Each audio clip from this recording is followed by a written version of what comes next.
Evet kardeşlerim, tarihimizde Revadiler.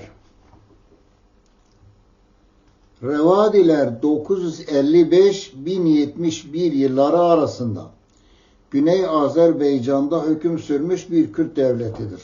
Revadilerin merkezi önce Erdebil iken sonraları Tebriz olarak değişmiştir. 1054 yılında Sultan Tuğrul Bey'in önceliğinde Güney Azerbaycan'a akın eden Büyük Selçuklu Devleti ordusu Tebriz'e kadar ilerlemiştir. Rakibi karşısına zayıf düşen Revadi hükümdarı Ebu Mansur Vehsu'dan Tuğrul Bey'in hakimiyetini kabul etmiş ve adına hutbe okunmasını emredip sultana değerli hediyeler vermiştir. Revadi soyunun 1227 yılına Moğol istilasına kadar hükmetmeye devam ettiği tarih kitaplarında mevcuttur.